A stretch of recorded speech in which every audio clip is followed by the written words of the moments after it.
இன்னைக்கு இந்த வீடியோவில் எக் ஃப்ரை எப்படி செய்ய போகிறது தான் இந்த வீடியோவில் பார்க்க போகிறோம். இந்த எக் ஃப்ரையை சாப்பாட்டில் சைடிஷாக சேர்த்து சாப்பிட்டு பார்த்தா சும்மா டக்கராக இருக்கும். அதுக்கு முன்னாடி நீங்கள் வேக வச்ச முட்டையை ரெடி பண்ணி வச்சுக்கோங்க. அப்புறம் முட்டையை ரெண்டாக கட் பண்ணி வச்சுக்கோங்க. அப்புறம் உங்கள் வீட்டில் தட்டு கிண்ணம் இருந்துச்சுன்னா அதை எடுத்து வச்சுக்கோங்க. அதில் உப்பு ஆட் பண்ணிக்கோங்க. அடுத்து உங்களுக்கு தேவையான அளவுக்கு காரம் மிளகாய்த்தூள் ஆட் பண்ணி வச்சுக்கோங்க. நான் 3 ஸ்பூன் ஆட் பண்ணுறேன். உங்களுக்கு காரம் அதிகமாக வேணும்னா இன்னும் கொஞ்சம் ஆட் பண்ணிக்கோங்க. அடுத்து அதுக்கு மேலே எண்ணெயை சேர்த்துக்கோங்க. 2 ஸ்பூன் உங்களுக்கு தேவையான அளவுக்கு எண்ணெயை சேர்த்துக்கலாம். அடுத்து நல்லா கலந்துக்கோங்க.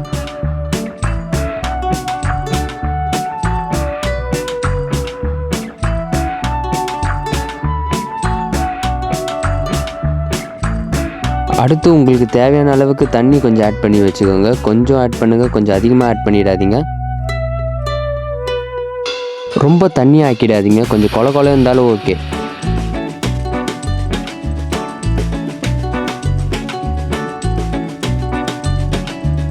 அடுத்து உங்கள் வீட்டில் இருக்கிற தோசை கடாயை எடுத்து அதில் லைட்டாக எண்ணெய் சேர்த்துக்கோங்க.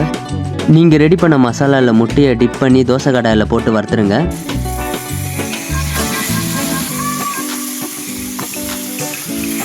நீங்கள் கட் பண்ண வச்ச ஒரு முட்டையும் பக்கத்தில் போடும்போது தான் திருப்பி போடும்போது கொஞ்சம் ஈஸியாக இருக்கும். நீங்கள் ரெடி பண்ண மசாலா கொஞ்சம் இருந்துச்சுன்னா அது வேஸ்ட் பண்ணாமல் முட்டை மேலே ஃபுல்லாக ஊற்றிடுங்க.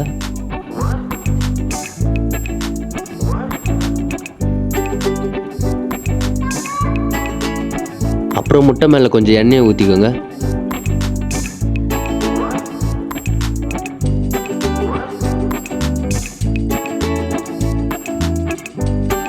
அடுப்பு கொஞ்சம் ஸ்பீடில் வச்சுட்டு முட்டையை திருப்பி போட்டால் எக் ஃப்ரை ரெடி. இந்த எக் ஃப்ரை ரெடி பண்ணுறது ரொம்ப கஷ்டம்லாம் கிடையாதுங்க. வெறும் 3 நிமிஷம் 4 நிமிஷம் தான் ஆகும். செஞ்சு சாப்பிட்டிங்கன்னா ரொம்ப டேஸ்ட்டாக இருக்கும். நீங்கள் வெறும் முட்டையை வேக வச்சு சாப்பாட்டில் சைடிஷாக வச்சு சாப்பிட்டு பார்த்தீங்கன்னா நல்லாவே இருக்காதுங்க. இதுவே நான் சொன்ன மாதிரி வீட்டில் மசாலாலாம் போட்டு ரெடி பண்ணி சாப்பிட்டு பாருங்கள், வேறு லெவலில் இருக்குங்க. அதுவும் ரசம் சாதம் சாம்பார் சாதம்லாம் வீட்டில் செஞ்சிங்கன்னா இது சைடிஷாக வச்சு சாப்பிட்டு பாருங்கள், வேறு லெவலில் இருக்கும். அப்புறம் வீட்டில் இருக்கிறவங்க எல்லாரும் கேட்பாங்க கண்டிப்பாக இதை செஞ்சு கொடுங்கன்னு. அவ்வளோதாங்க இந்த எக் ஃப்ரை வீடியோ. நீங்களும் வீட்டில் ட்ரை பண்ணி சாப்பிட்டு வந்து கமெண்ட்ல சொல்லுங்க. நாங்கள் அடுத்த வீடியோவில் ஸ்பெஷல் சிக்கன் குழம்பு எப்படி செய்ய போறோம்னு அடுத்த வீடியோவில் நீங்கள் பார்க்க போறீங்க. அதுக்கு முன்னாடி சேனலை சப்ஸ்கிரைப் பண்ணிட்டு பக்கத்தில் இருக்கிற பெல் பட்டன் மட்டும் கிளிக் பண்ணி வச்சுக்கோங்க. ஏன்னா அடுத்த வீடியோ எப்போ வரும், எப்படி வரும், எந்த டைமுக்கு வரும்னு எங்களுக்கே தெரியாது. ஆனால் வந்தால் ஸ்பெஷல் சிக்கன் குழம்பு வீடியோ தான் வரும். அதான் சொல்கிறேன், பெல் பட்டன் மட்டும் கிளிக் பண்ணி வச்சுக்கோங்க. பாய். சாரி, கொஞ்சம் வெயிட் பண்ணுங்க. லேசாக மிளகு தூள் மட்டும் ரெடி பண்ணி வச்சு அப்புறம் லேசாக மேலே தூவி விட்டுக்கோங்க. ஏன்னா கொஞ்சம் காரமாக அதிகமாக இருக்கும். ஓகே, டாடா பாய்.